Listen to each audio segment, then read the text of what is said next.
Headlines for this week include a new bathroom policy on campus, Indigenous Peoples Day, and we learn more about the Student Senate. Stay tuned, WMCM's Week in Review is next.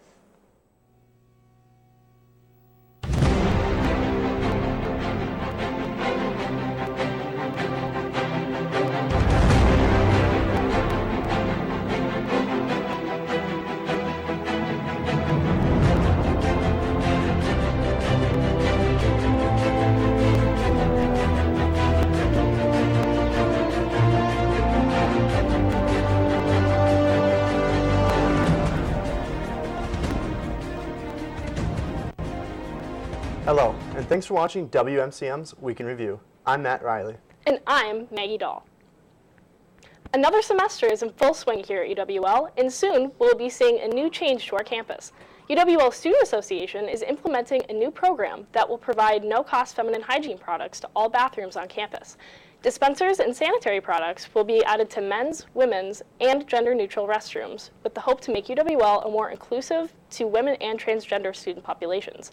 The startup cost for this new venture will be $25,000 annually. UWL College Feminist social media manager Tori Deedle hopes that this initiative, quote, opens the door to further conversations that need to be had about women and health, end quote. The Student Association has recently ordered the dispensers and will be installing them within the semester. The UW Lacrosse Screaming Eagles marching band is heading to the Twin Cities to perform this weekend.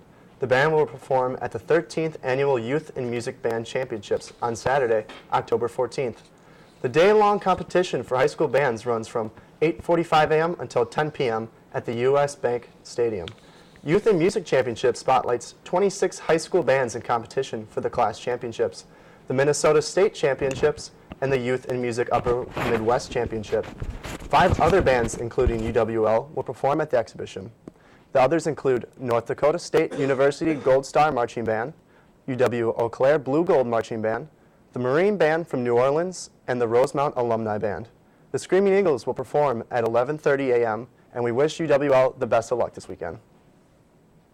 Later this month, UWL will be hosting 2 presentations by Mariah Idrissi, one of the fashion industry's first Muslim hijab-wearing models. In her first presentation, entitled Muslim, Model, and Motivation, she will discuss the importance of finding empowerment in the modeling and fashion. The presentation is to advise other women in their journey to finding their power and balance in life. That presentation is at 4 p.m. on Monday, October 23rd in Centennial Room 1400. For Idrissi, modeling is an important vessel to becoming a more inclusive society by representing more than just stereotypical modeling. This is the focus of her second presentation, Change in the Face of Fashion. She will address the importance of how representation and how it creates a greater cultural awareness in society. That talk will be at 6 p.m. Tuesday, October 24th in Centennial Room 1309.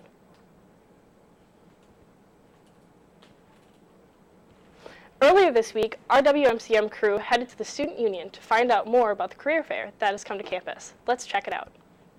UWL held its first career fair of the year. We caught up with Becky Vianden from Career Services to find out what it's about. We've got about 85 employers that are here for our career fair today. And students usually are coming to this as juniors and seniors to network with employers to look for internships and full-time jobs. Here's what students and employers had to say about career fairs. Normally to prepare, I just kind of wing it, look through who is here and where I want to go. These career fairs work great in terms of finding the right students and getting them quickly.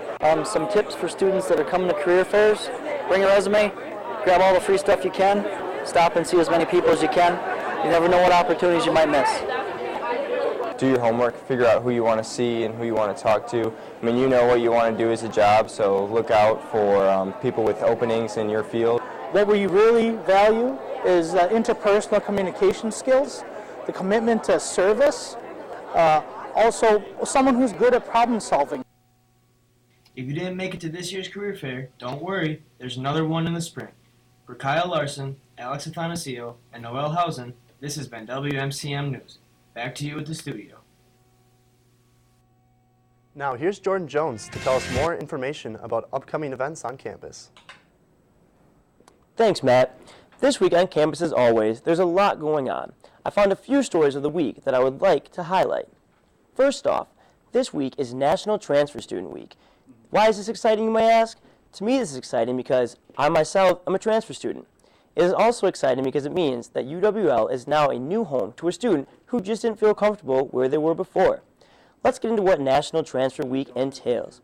UWL is spotlighting transfer students, so if you're walking around looking at the TVs, stop and read about some of the transfer students around campus and even ask them about their experience.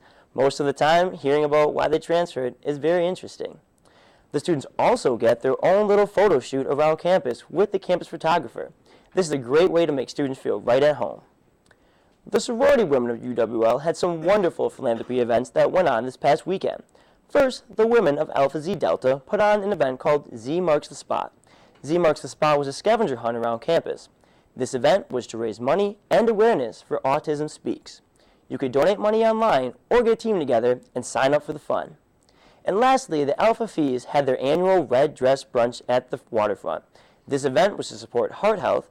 They had some great speakers and, of course, wonderful food and drink. You get all dressed up with your friends and have a great time while raising money for the very thing that keeps you moving every day. Not only is the food great, but the view of the Mississippi is not half bad either. Now back to you, Matt. Thanks, Jordan. The director of the Institute of Reconciliation and Social Justice at the University of the Free State, South Africa, will speak at UW La Crosse. J.C. Vandermeer will discuss his co-authored book, Transformation and Legitimation in Post-Apartheid Universities. The talk will focus on the rights incident in one of the residence halls at the University of the Free State, which led to the creation of the Institute for Reconciliation and Social Justice. The author will discuss issues of social justice, institutional culture, and university administration, faculty, staff, and student resistance to transformation, despite official policies and programs that promise diversity and inclusion. This event takes place from 4 to 6 p.m. Tuesday, October 24th, in 3314 Student Union and is free and open to all. The Cooley Region Humane Society has many pets in need of loving homes. Here's some of the animals available in this week's edition of Perfect Pets.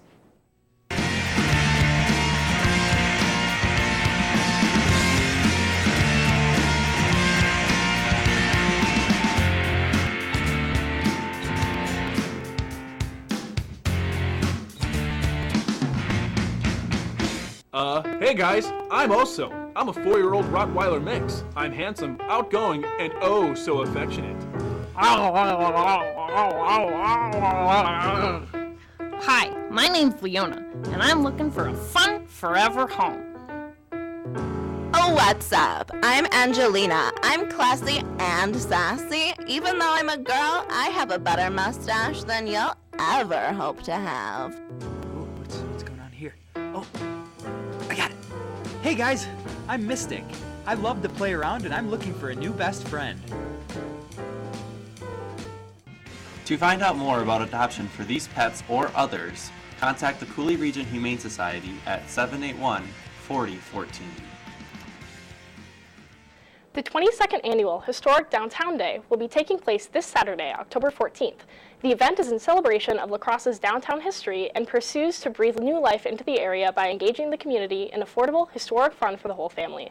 There will be free family events such as trolley and carriage rides, historic building tours, musical performances, historic reenactments, and even an 1860s shoe shine stand. The event runs all day on Saturday and continues with tours of residential units downtown on Sunday. Tickets for those tours are $15 if pre-purchased and $20 on the day of. For any questions about any of the events, you can contact Downtown Main Street at 608-784-0440. Indigenous Peoples Day was this past Monday. We send the WMCM crew out to the Hall of Nations to report on the event.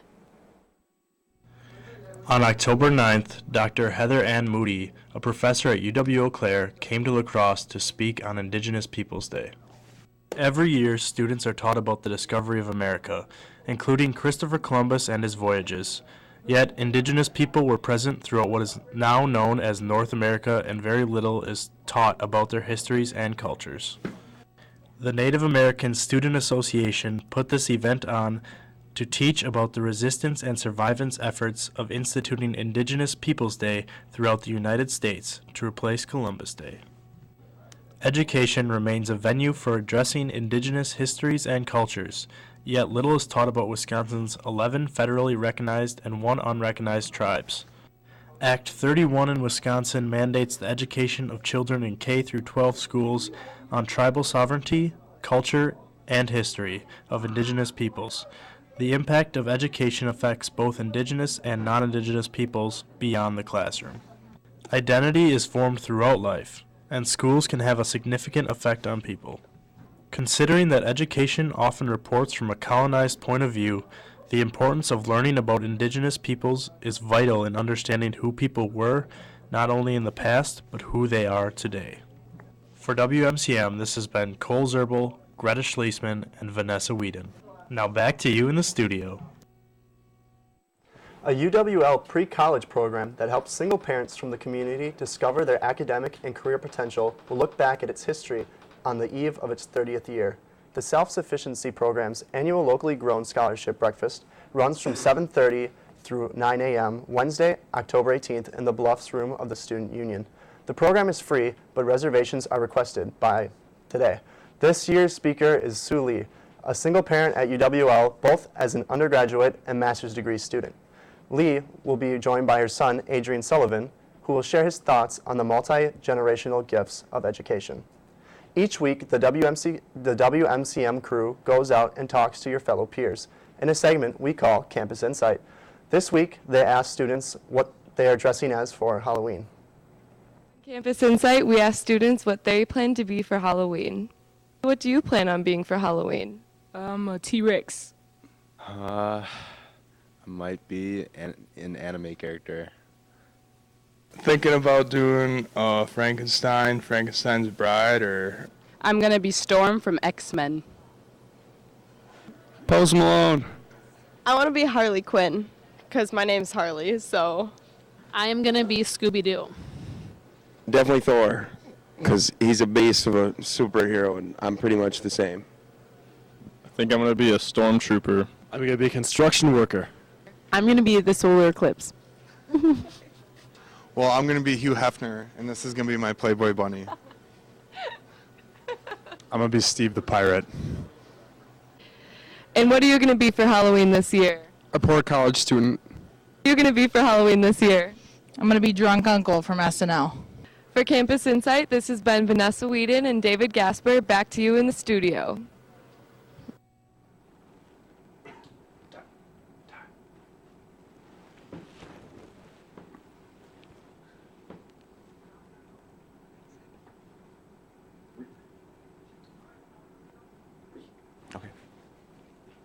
Francis Ford Coppola's black and white 1983 film Rumblefish, based on Susan E. Hinton's novel, follows Rusty James, who's played by Matt Dillon, who idolizes his older brother, known only as the Motorcycle Boy, played by Mickey Rourke. Subtly, this is a film about the failure of the American dream and making choices and what it takes to break away. And on that note, let's take a look at the trailer for Rumblefish.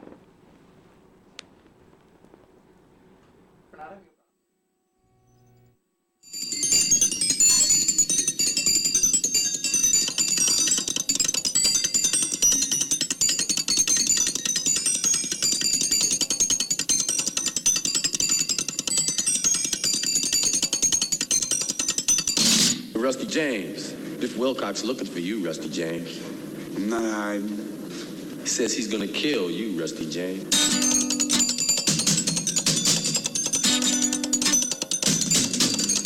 Man, me and you, we could have run this whole side of town if you just gave me a chance.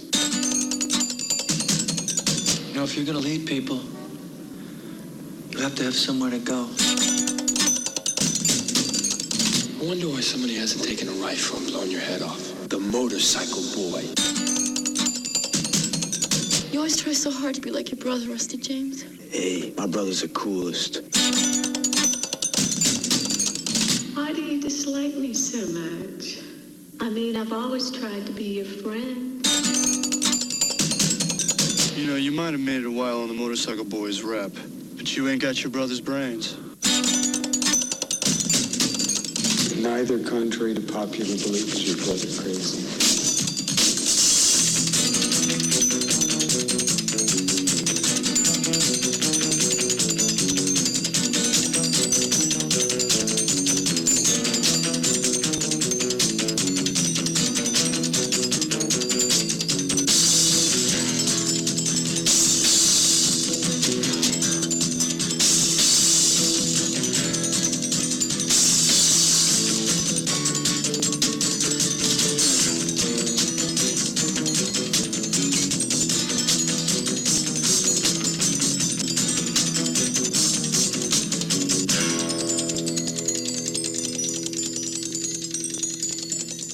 Brilliantly shot in black and white, Stephen H. Burns' cinematography makes Rumblefish feel like something out of a chaotic dream.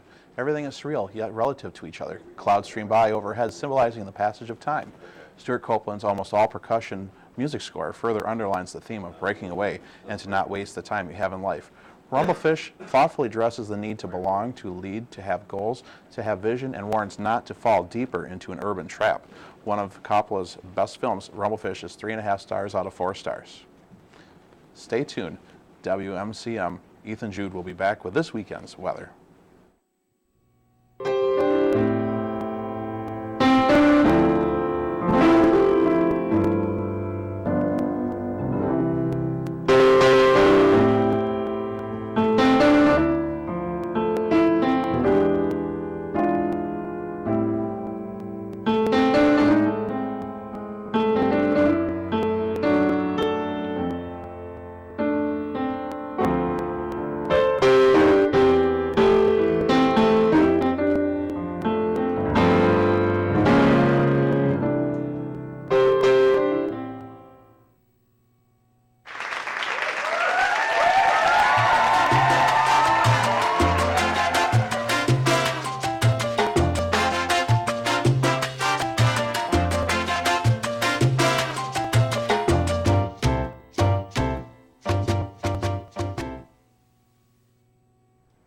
Welcome back to A Week in Review, and here's this weekend's weather.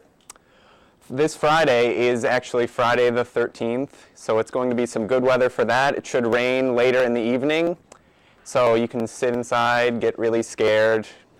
Halloween's #1 competitor, Friday the 13th, so it should be pretty good. Saturday, more rain. It'll continue the trend of being scary, so if you want to be scared this weekend, you're in luck.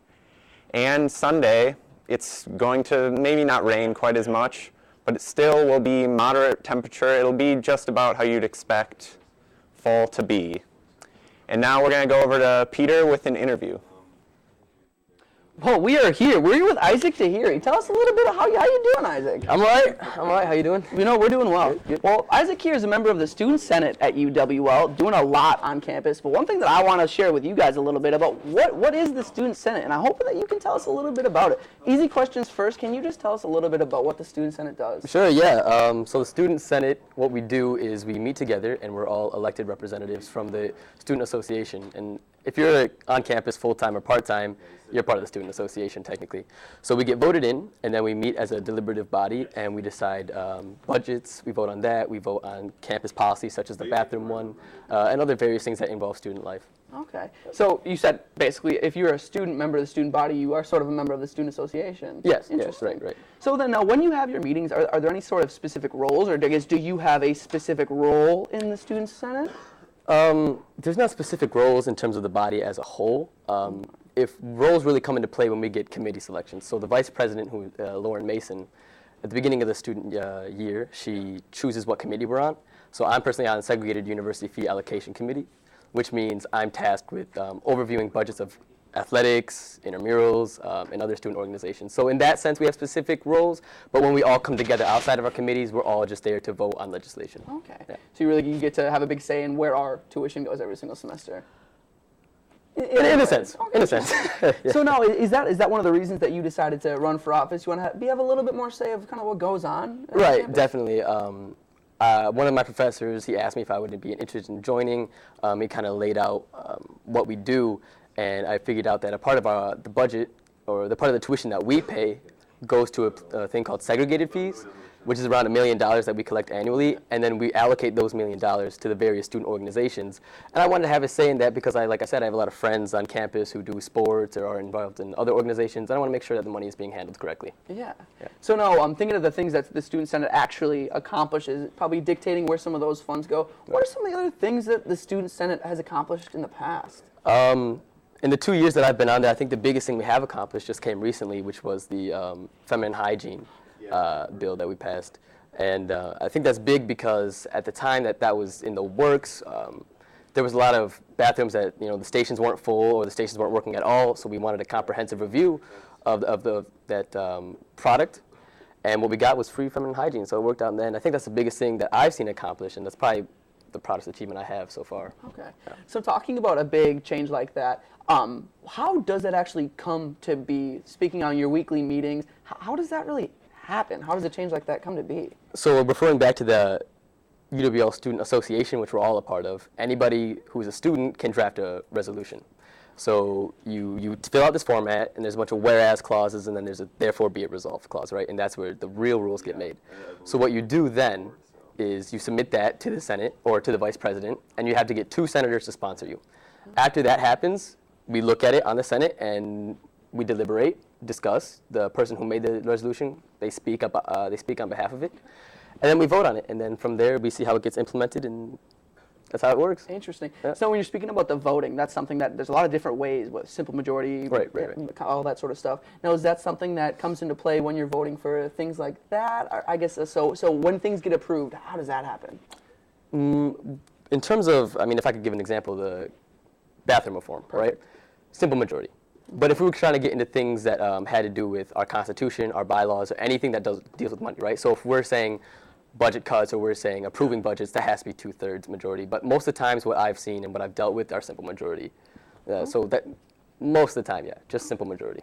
Interesting. So now thinking about the here and the now with that bathroom policy that recently was implemented, do you guys have any goals for the future or things that you're currently starting to maybe put some things in? I guess in the Student Senate, what are you guys currently working on right now? Currently it's been a lot of housekeeping. So what I mean by that is we're filling vacant seats. We approved 2 freshman senators, and actually just last Wednesday, we actually approved our inclusivity director, Aaron Batoya. So he's tasked with, making sure that everyone's feeling included and we're promoting diversity in the Senate. So that's what we've done so far. In terms of goals for the future, one of the biggest challenges that the Student Senate is going to face this year is amending our Constitution and bylaws, because there's a few discrepancies between the documents, a few things need to get cleaned up. And then, of course, there's issues that are going on at the state level regarding students in terms of how much say we have and where our money goes. So those are some of the big challenges coming this year. Great. Yeah. So I just have one final question for you. You are also a little bit involved in the county board in La Crosse. Why do you find it important to really do your civic duty and to really contribute to the communities that you live in like this? I feel like I have an obligation to ensure that the community I live in is enjoyable, is safe, and is productive for everyone that wants to take part in it. In terms of why I want to get on the county, why I got on the county board, and why I wanted to be a student senator is I think that in a college town like La Crosse, students make up a large part of the population, and we're some say we could be, a central part of the community. So I think our voices need to be heard not only here on campus, but also on a county and city level as well. I think we should spread that message as best as we can. Definitely. Well, thank you very much for stopping by, Isaac. Hopefully we learned a lot. Well, that about does it for us talking about Student Senate, but we're going to be seeing a little bit of the sports action that's been happening at UWL from Jason Cashman. But first, we got to check out those adorable Perfect Pets that are in need of some loving homes with this week's Perfect Pets.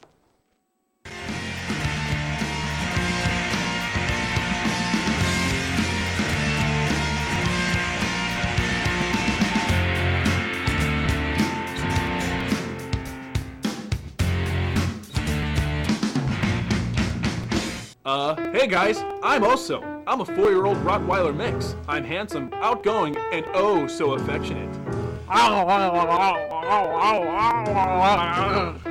Hi, my name's Leona, and I'm looking for a fun, forever home. Oh, what's up? I'm Angelina. I'm classy and sassy. Even though I'm a girl, I have a better mustache than you'll ever hope to have. What's going on here? Oh, I got it. Hey guys, I'm Mystic. I love to play around and I'm looking for a new best friend. To find out more about adoption for these pets or others, contact the Cooley Region Humane Society at 781-4014. Again, the phone number for the Cooley Region Humane Society is 781-4014. In sports news, the UWL football team came into Week 5 4-0 overall and 1-0 in the conference, finishing the week 5-0. They had a huge 45-14 win against UW Eau Claire, made them 2-0 in conference. The Eagles quarterback, number 3, Tariq Yagi, passed for 15 completions on 33 attempts with 290 yards and 3 touchdowns. After 5 games, Yagi had 14 touchdowns and 1,422 yards with only 3 interceptions.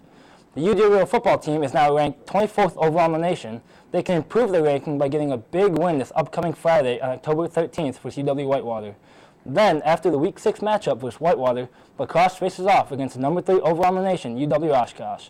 After UW Oshkosh, the Eagles have another tough test against the number 7 overall team in the nation, UW Platteville. If lacrosse can win these next 3 games, they may find themselves among the top 10, possibly even top 5 teams in the nation once again. Go check out the UWL football page to follow the game against UW Whitewater live Friday at 7 p.m. Now, on the UWL women's soccer team. The UWL women's soccer team is 11-1-2 so far throughout the season. The women are 4-0 in conference so far and 7-0-1 on the new home field. The new field has not yet seen a loss, so let's see if the Eagles can keep up their good luck. The Eagles soccer team has been on a 6-game winning streak going back to September 27th. The women only have 5 games left before the Wisconsin Intercollegiate Athletic Conference tournament starts on October 31st. The Eagles are ranked 21st in the nation and are hoping to continue this winning streak to secure the conference championship. As of today, UWL stands alone at the top of the conference with the closest team 1.5 games back. UWL has 3 of the last 5 games in conference, including a big game against UW Whitewater, who is getting votes to be in the top 25 in the nation. The next Eagles soccer game is at UW Eau Claire on October 14th at 1 p.m. The next home game is their last game of the year, which is against UW Oshkosh on October 28th at 2 p.m. Go and support your Eagles women's soccer team on the 28th as they could be battling for a conference championship. Now, let's check in the UWL women's volleyball team. The UWL women's volleyball team is 15-6 overall in their season. The Eagles are on a 1-game winning streak, but are tied with UW Whitewater at 4-0 for conference play. Let's see if the Eagles can get on a bigger winning streak to close out the season. UWL is getting votes to be in the top 25 in the nation, but not enough to be ranked. The women have 4 games left, 2 at home and 2 on the road. 3 of those games are conference play, with 1 being against Whitewater, who is not only a top team in the conference, but also ranked 9 throughout the nation. The last game of the year is against UW Stevens Point, who is also getting votes to be ranked nationally, and are actually 97 votes ahead of UWL. The last 2 games against Whitewater and Stevens Point are both at home on October 27th at 7 p.m. and October 28th at 2 p.m. The WEAC tournament for volleyball starts the same day as the soccer WEAC tournament on October 31st. So go out and support your UWL women's volleyball team on the 25th and 28th of October as Eagles are competing for a conference championship. And that's all for this week's sports. All right, guys. We have some really great events coming up in the coming weeks, but I'm pretty excited about Halloween. Do you guys have a costume yet? I do. You do? What are you going to be? I'm going to be Mickey Mouse. Mickey Mouse? Yes. Do you have a mini? Yes, I do have a mini. Oh, cute. That's wonderful. I'm thinking I'm going to be 2010 Kesha. I'm going to have a bunch of glitter everywhere, just like streaked black makeup. It's going to be wonderful. Just everywhere. Yeah. It's really some middle school nostalgia coming out right now. Okay. Yeah. Matt, what about you? Do you have a costume? I do. I'm going to be an Aaron Rodgers. Well, not Aaron Rodgers, but Aaron Rodgers. Wearing the number 12, supporting the Packers. All right, awesome. Thanks for watching WMCM's Week in Review. Make sure to join us next week, Thursday, at 4:30 right here on campus.